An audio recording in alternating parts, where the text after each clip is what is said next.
Brought to you by stationhousecoffee.com and inspireddisorder.com/ting. What you manifest in your mind, you can bring to reality. UFC 251 is coming at ya, coming at us, coming at the world this Saturday, July 11th from Yas Island in Abu Dhabi. It is Fight Island, fight number 1, starting off with a pay-per-view. Supposed to be headlined by Gilbert Burns versus Usman. But Burns got tested positive for COVID, pulled from the fight, which I was looking forward to that one. He has been on a run, specifically Burns, in the past few months, and it would have been amazing to see, not only just see the fight, but especially to see if he won. I mean, that would have just been a crazy trajectory that he would have been on for this year. So bummer that he's out. From what I've heard, there's nothing been official yet, but they're trying to put Masvidal in for Burns. So Usman versus Masvidal potentially will be the headliner. Also potentially would be Colby Covington, although I think the Usman versus Masvidal fight as a replacement will be more likely. I'd also be more excited for the Masvidal Usman fight anyway. I don't know how much Masvidal's been training, just in general, whether it's expecting to potentially fill in. I mean, we're still in lockdown during this pandemic, even though people are pretending like there's no pandemic going on. But still, fighters are being smart for the most part and not having the same training that they would have had normally. So it'd be interesting to see how Masvidal comes into this fight.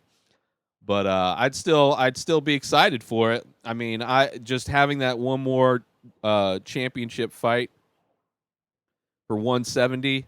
I think it's 170, right? No, 180, 170. I forget. No, that's not right.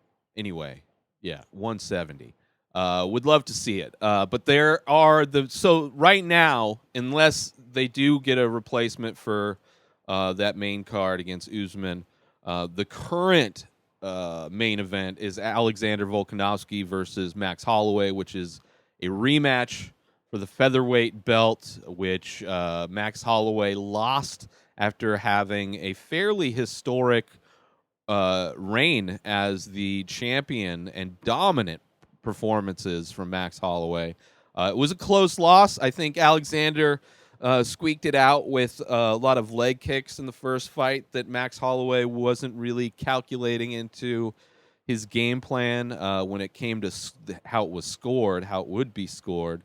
So it went to a decision, and Volkanovski won it. Still a great fight, and I'm excited for it. I'm a little nervous. I want Max Holloway to win. I don't have anything against Volkanovski. I think he's great. I think it's amazing to see that gym in New Zealand kind of have all these amazing performances, from Volkanovski to Hooker to Adesanya. Just everybody that's kind of coming out of that gym really doing great work. But I'm a big fan of Max Holloway, and I'm scared because he's only been able to no sparring, which is some people have come into fights looking pretty good without having to spar. But he's only been training over Zoom, so it's the type of training, the quality of training that he's had has not been good. Hopefully his cardio's good. Hopefully, I just want to see a good fight. I want to see a good Max. I want to see a good Volkanovski. It'd be disappointing to watch a fight where of people who are excellent at what they do and just seeing them come in at a diminished kind of capacity because they weren't able to train correctly. But I'm looking forward to that one. The co-main potentially is Peter Yan versus Jose Aldo for the bantamweight belt. Jose Aldo coming off of a loss, although people thought he won. So now he's in. He was supposed to fight. I think he was originally scheduled to fight Triple C, Henry Cejudo, for the bantamweight fight. But because of the lockdown, he wasn't able to get out of Brazil or whatever. So now that this is the vacant bantamweight belt that they're fighting for, which I'm excited. Peter Yan, I think his last fight was coming off of against Butt Chin, California kid, Uriah Faber, I believe was Peter Yan's last fight. So we'll see. Jose Aldo did look great in his first bantamweight fight. We'll see if it's, he says he feels better at this weight than he did at featherweight. And he did look great in his last performance as opposed to, I don't know, like the last 2 or 3 performances that he fought at featherweight. So I'm hoping for a good fight.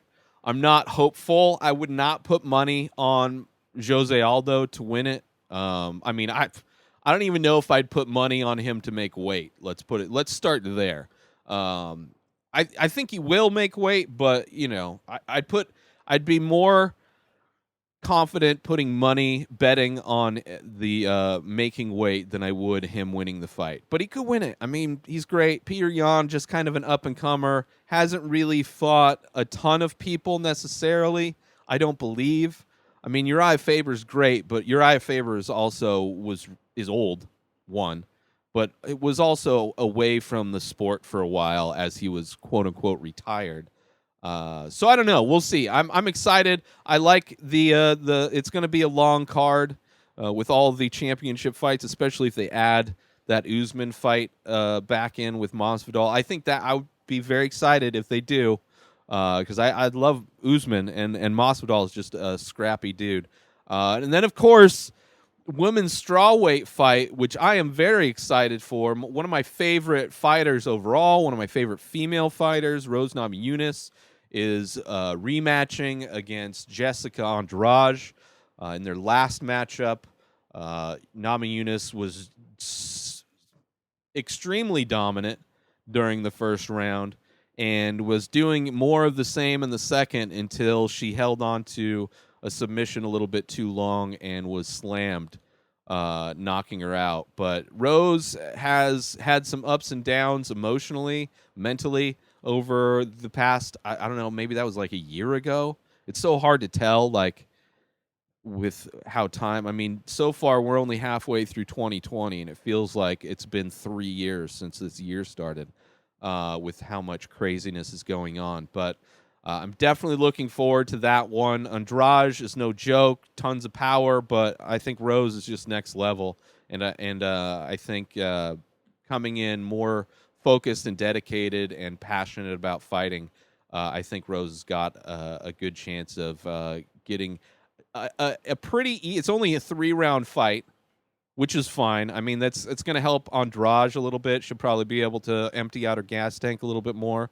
But I think Rose is just too smart, too accurate, too good. So we'll see. But I'm still excited. I'll be nervous. Because I don't want to see her get knocked out. I want to see her do, like she was amazing. That last fight, she was amazing. And so let's see.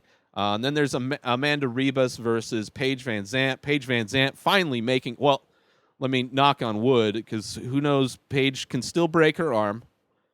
She's been out. She's gotten pulled from I don't know how many fight cards because she keeps breaking her arms. These are the most consistent things Paige Van Zant has done. She breaks her arms and talks about how much more money she makes doing other things than fighting. It's like every kind of the existence that she lives, how she lives her life, is very much like a person that doesn't want to be a fighter. Like everything is all about like, and she acts like fighting isn't the reason that she's had these opportunities to do like Dancing with the Stars and like get Instagram monetization to like sponsors and stuff like that. It's not like she's just that attractive that she would be an Instagram model. It's like she's a very attractive person for being a professional mixed martial artist. But as far as her fighting, she's had some lucky shots. She's had some fun, flashy wins. But I don't know, man. It's hard to say because she keeps getting injured. And she keeps wanting to do other things. At least, like, even if she stays in fighting, she doesn't want to stay in the UFC. She wants to test the free market, which is kind of a weird time for these fighters that are testing the free agency market, considering the UFC is the only organization actually putting on any fights. Like, I don't know. I haven't heard a thing about Bellator or if or when they are ever going to do fights. I'm sure they will eventually, but it's kind of a weird time to test free agency when there's not a lot of options that are active right now. And the UFC seems to have the best kind of support system and structure to make all these changes and evolve to kind of stay alive during this kind of crazy times we're in. So we'll see. I would not expect Paige to win this fight, but you never know. Amanda Ribas, I think, is going to get a win on this one. But Paige, I'm sure there'll be a bunch of pay-per-view buys just because Paige is on it, in addition to all of the championship fights. Then the rest of the card is okay. You got Volkan Ozdemir as the feature bout in the prelim card, but it's a bunch of names that I'm not too familiar with, just because they're fighting. There's all the international fighters are finally getting a chance to fight again now that they are on Yas Island.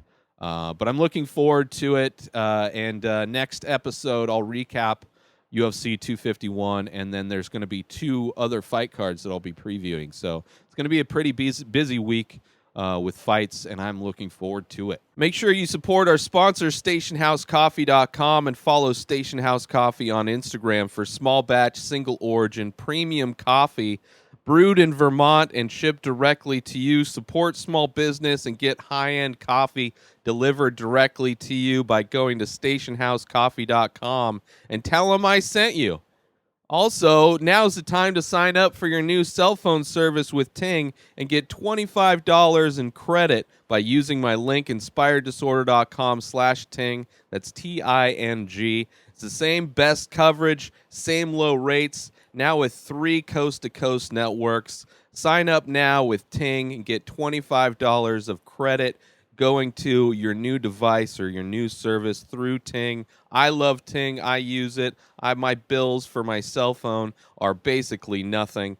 So sign up now. Go through my link, inspireddisorder.com/Ting. New episodes of The Ray Taylor Show come out every single day. Subscribe on IGTV, YouTube, and everywhere else podcasts are found. Binge the full week ad-free over at patreon.com/inspireddisorder.